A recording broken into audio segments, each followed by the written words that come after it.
Meeting this evening, and hopefully we'll have some council members show up. Debbie's taken us down and notes for everybody. No reports and presentations listed here, but we do have some racking services, or no, racking thingy-majiggers that you want to buy. Yeah, yes, check. yes. Gotta have racks or stacks. That's right. Basically, what we got here is a quote for buying shelves, but heavy-duty shelves. So just to run down, obviously, this is going to be shelving for the new racking for the new Public Services Center. It's for various buildings, both Building B, Building E, and some in the different division garages on the back of Building A. And this will be for holding all manner of supplies and equipment for public works. And also, you know, they can also be used, of course, for holding equipment that's used to support code enforcement, building inspection, that kind of stuff. So there will be a small amount that comes over from the Public Works current Public Works Center, but it'll be a small amount because they just don't own that much, which is why we're buying it. We got two quotes. The lowest was a quote from Raymond Handling Concepts in the amount of $41,617.06. I've attached at least the one vendor quote that we selected to the packet here, and would like your permission to move this to council so that it can get approved for purchase. You can buy racking down in Algona. Use racking down there. Yeah, you know, there's, and actually, I didn't have a chance to. Yeah, I believe they reached out to I don't know where I buy all this new the stuff Rusty Rack guys. Yeah, but I don't know if they responded. Let me know. I can double check for you. Yeah, I mean, I'm not real excited about buying all this new stuff. You told me part of it, you were able to move some of it there. I was saying, we already have things stacked in racks, so why can't we just use that stuff? Well, it's a question of quantity. We don't have enough. We need more. You know, for a lot of years, we've just let a lot of stuff sit on the floor or outside on the ground because we didn't have a place to put it. So while there will be some that moves over from Public Works. Yeah. Well, I would like Kelly to chime in this too because yeah, exactly. I was going to move on. We're talking about racking. Oh, I love the racking. Yeah. Good job.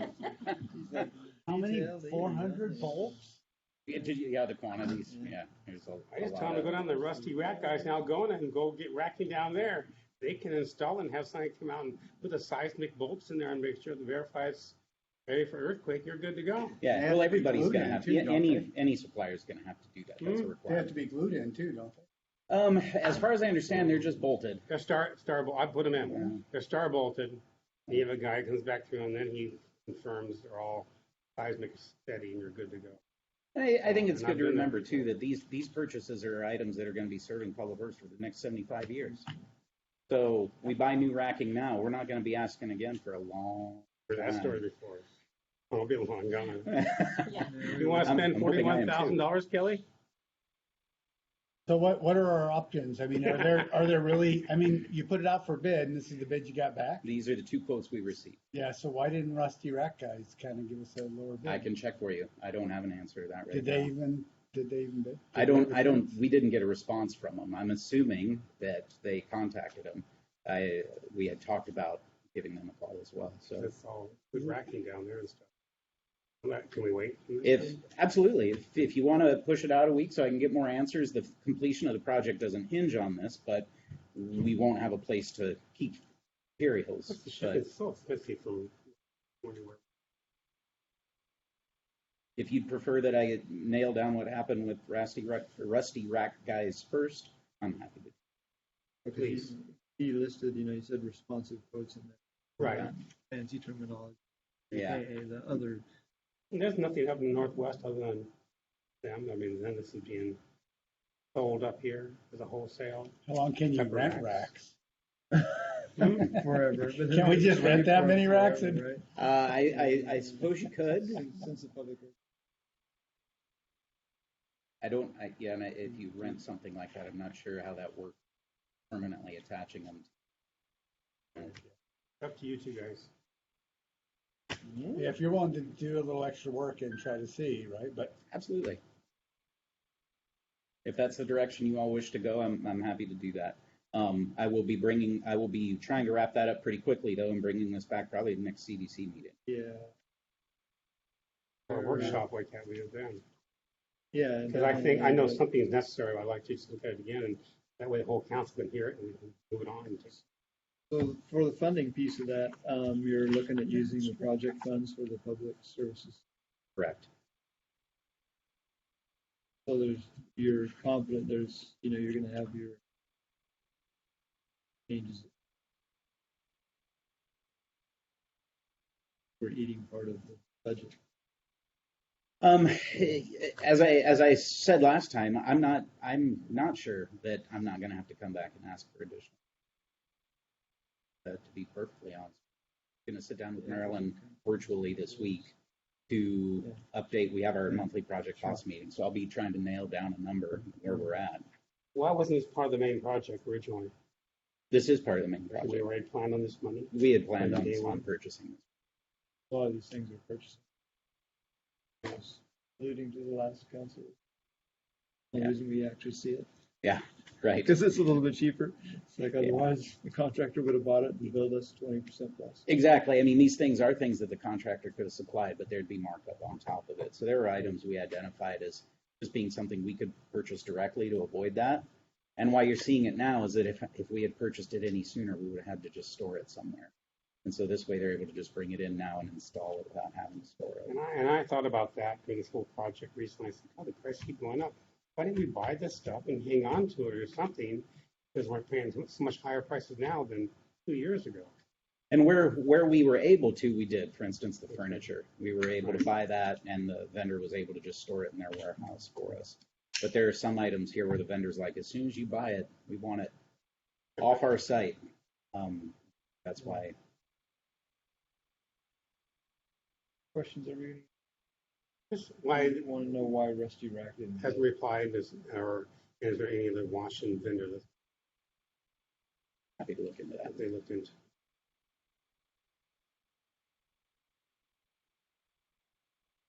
So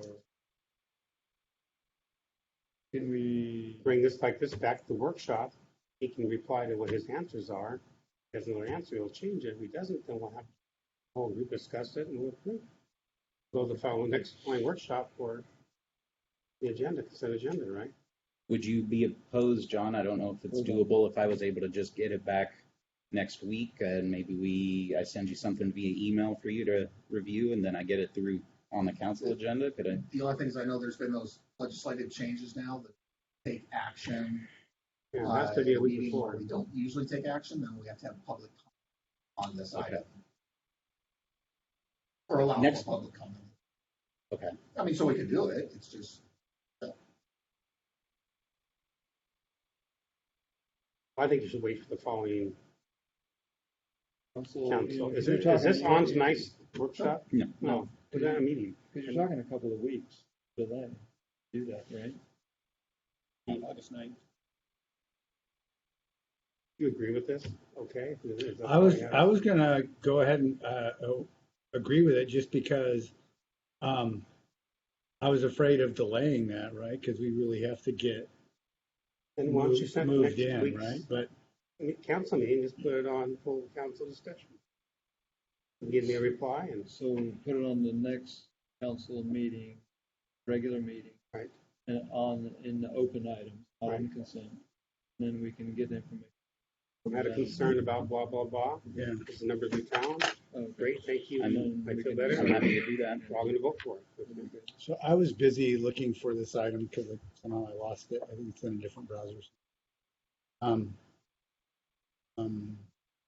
I was confused about the budget. You guys talked about this. So this is budgeted for, or it wasn't budgeted for, but we're gonna take the money out of the PSC. It was included in our original budgeted expenses for the Okay. project.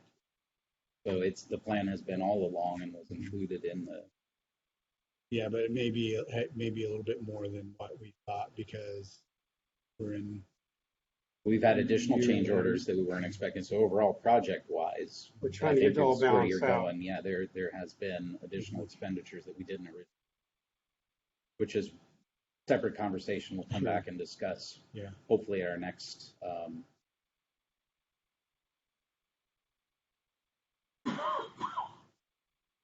Yeah, so I'm okay with moving this forward to the next council meeting with a report of, we reached out to some other vendors and tried to figure it out. I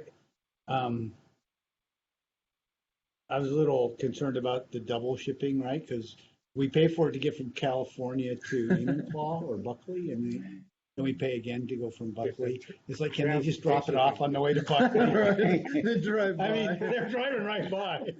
Can they just leave the trailer there? Let's and Bonney we'll Lake load and it? just dump it in Buckley first.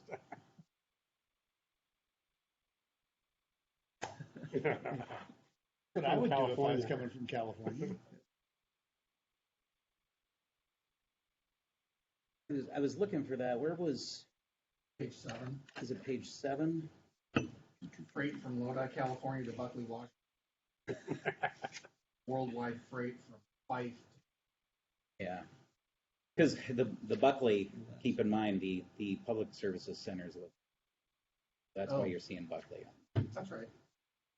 That's a Buckley. It's the Bonney Lake Public Services Center located in good old Buckley, So there are Washington. two different freight packages then.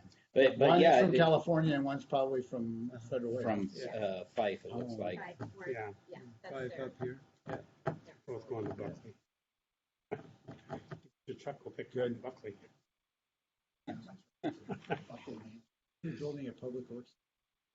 I know. Oh, Those are the what a questions. story. Don't let Quinn know about that. It'll be all downhill from here. I think, what is it, John? 10 years from now, we'll be able to ask the Postal Service to. But you can call it Lake Town, right? Yeah, you can, I know. I know. 98391? Well, maybe not. I've No, told I them to just try try Bonney Lake and put the Buckley zip code and see what happens. Evidently, we already tried that with UPS, and UPS called our contractor saying, we can't find, oh, it's in Buckley. Oh, Oh, found there it. you go, found it. There, bingo. It's like That's Spanaway awesome. and wherever, you know. So, yeah. But I believe we could work it that way and just bring it back to Put it on council. under for- CDC items. Yeah. Happy to do that. Forward Okay. to the next, okay, Got it. makes sense. Okay. So next item is our transportation improvement list thingamajigger. Yes, so we are updating the list of projects that are funded by transportation impact fees. The list that we currently have was done back in '09 was the last time it was updated. And since then, there have been a number of projects that have been completed and some new projects that needed to be added. So the ordinance will add those new projects along with the percentage that is payable by TIF, based on the analysis that Sekar Jewel did, and then do some cleanup in our code. By state law, the list of TIF projects should live in your capital facilities element, which is our community services and facilities element. Currently, it resides as an attachment in the municipal code. So, one, we're cleaning up the name of the element, and two, just deleting the old table that's in the municipal code and then putting the table in the comprehensive plan where it should be. This is the list that we'll use for the next probably 2 years. We are doing a big periodic update for our comprehensive plan in 23 and 24.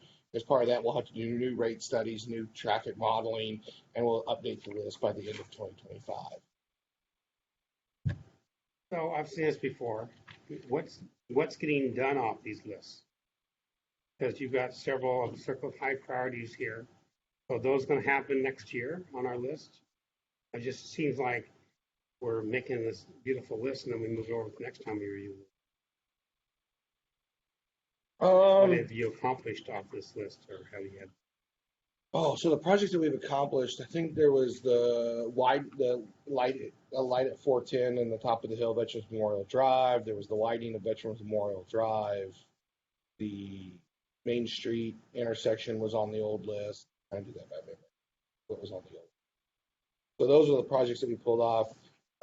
The 192nd project, which is basically R1 through R4, has always been on there. We just split it into 4 different projects. The ones that we're adding next year, I don't think any of them are getting constructed next year. I know Ryan and I were talking about putting a preliminary design effort in for the Angeline and Veterans Memorial.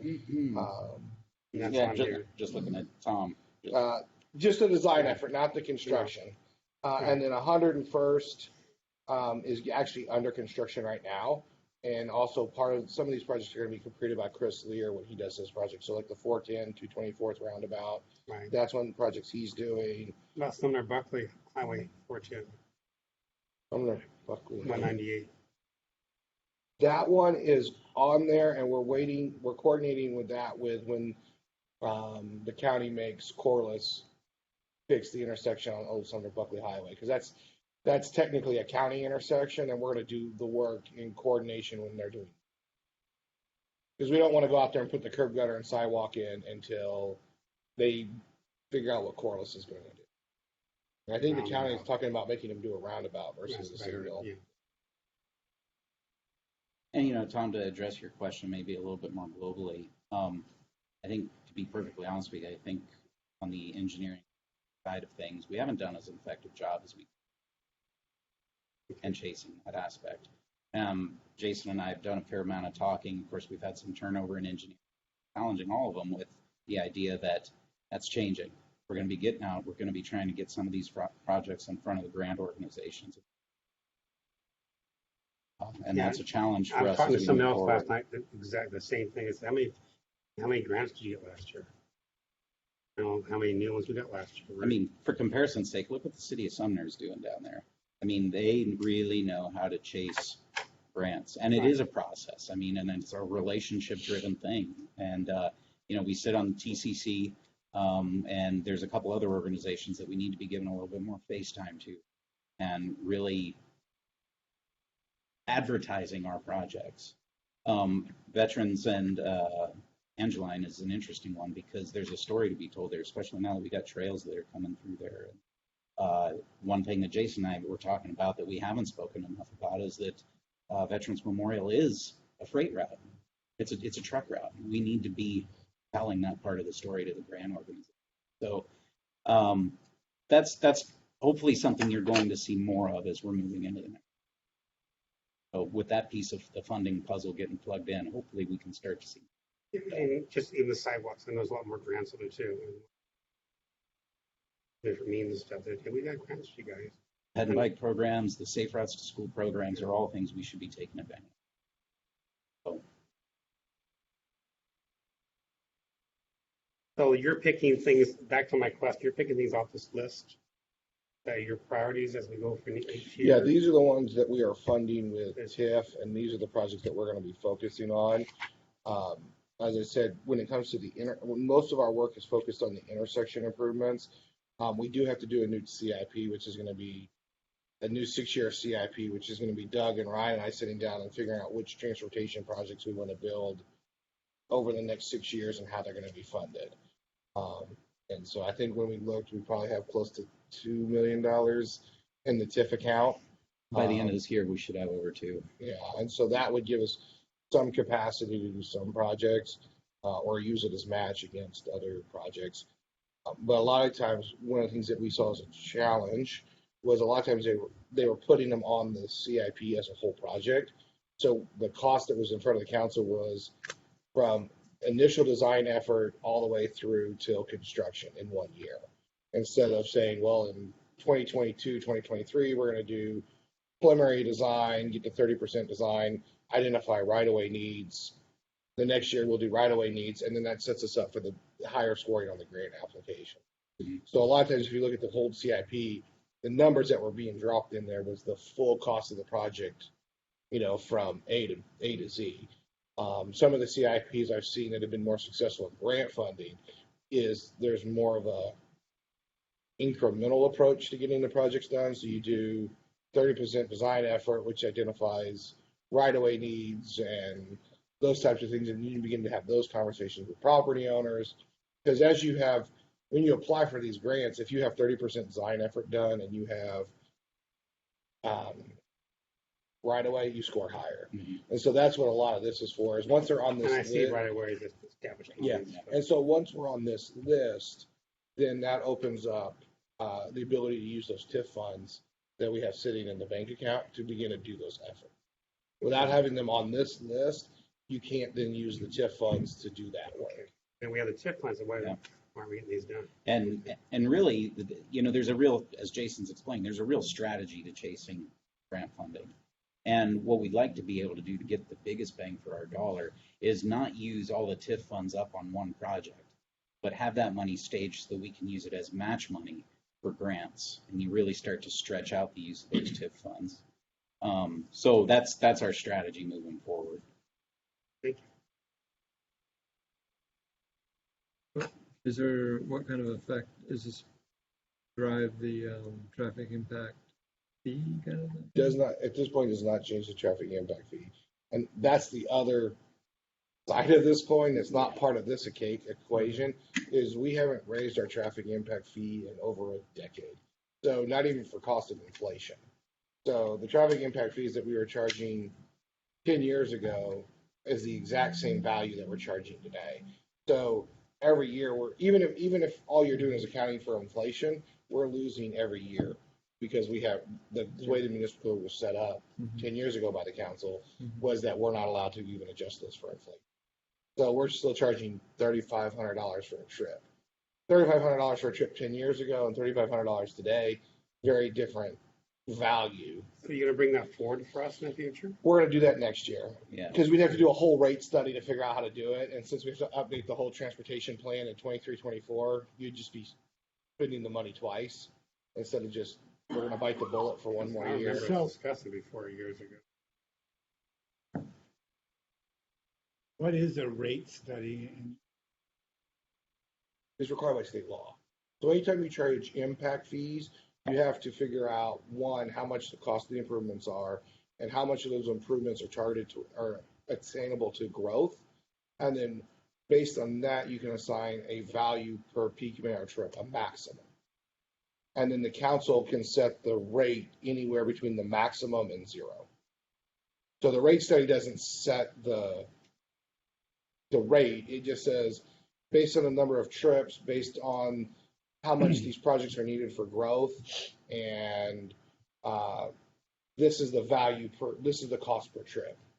Then, and there's other things that go into it. You can't do 100% because you have other numbers that go in there. So it'll never be 100%. But that sets the maximum rate the transportation impact fee can be. And that's all in the WAC. That tells me how I do that. It says you have to do a study to identify how much it costs per trip, basically. The word rates. So can I put my lawn chair out there and The rates. count cars? Well, it's counting future cars. Make sure you log it. Future cars? Yeah. I do that. It's a modeling effort saying that between now and 2024, we expect this many more trips based on growth Right. in the peak PM hour, Right. and based on the value of the improvements that you need to handle that growth. This is what is assignable to each of those individual trips. Then the council can set what they want to charge anywhere in that range. I think Edgewood right now is like approaching 10 grand. Somewhere. They were, gosh, yeah, I don't even. Yeah, so I mean we're at the bottom of the pile at this point. I'm not saying that we should do 10 grand. I'm just saying that just the rate study tells us what the range. Yeah, that's what I'm trying to understand is this study thing. Is, what's the value? Why are we doing it? What's really going on? Because, a lot of these are models, right? And so then it's like the information we're getting is based on the ability for the vendor to provide an accurate model, right?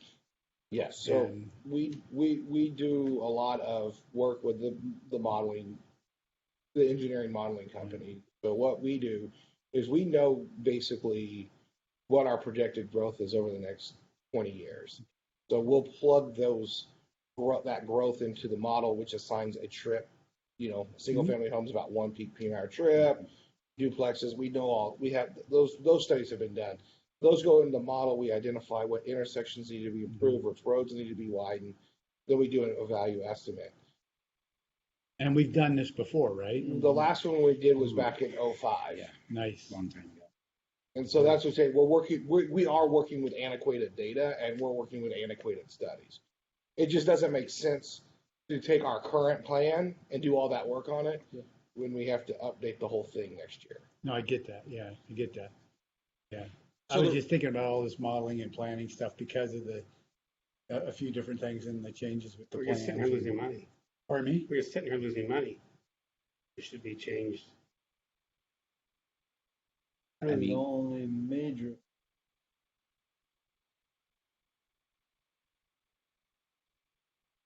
Well, and commercial. Yeah, but a lot of the commercial likes that a lot of times. Sure.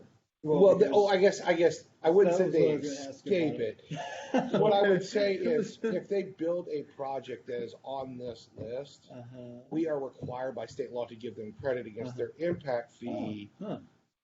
based on the value of the project. Interesting. Is that what's going to happen with peak? Yeah, I mean, they're, That's why peak- they're on here. well, So that, that's the scenario that is project- kind of like the weird one, right? Or things like that. Because if you use them as an example, right? Well, yeah, so- that intersection at 410 and whatever it is, 220 Yep. is there, right? And, well, that's very important to us as absolute public necessity, and we need as a city to go out there and build that because it's for a public necessity. Because it's Part of a it. great public service. part of it, To who? the part of it. To who? To the city. So if, Why? so that's what we hired SCJ to look at. Yeah, but how? So- How does it? So public benefit? they look at both what is project related and what is needed for background growth in the city for capacity. How's that intersection needed for background? Tahale, Buckley. That intersection, how does that Yeah. serve Tahani? I'm just saying the background growth for the region as a Growth whole. in the area. Yeah. But no, So if you look at that intersection specifically on the table, Yeah. it's not 100% No. city. It's 83%. So 83% of the capacity that signal adds is needed as capacity improvement for the system. How is that? 17%. It's not like it's a T intersection. I'm not seeing the capacity. It's based on the number of trips coming off the project. That's why we had SCJ do the technical memos. This is a roundabout out there, right? Yeah. Yeah, it is. So basically what SCJ looked at is basically looking at the amount of capacity that the improvement provides and the amount of it that's attributed to a project. The part that's attributed to a project doesn't go on the list. So another intersection that you will not find on this list is the 106 214th signal.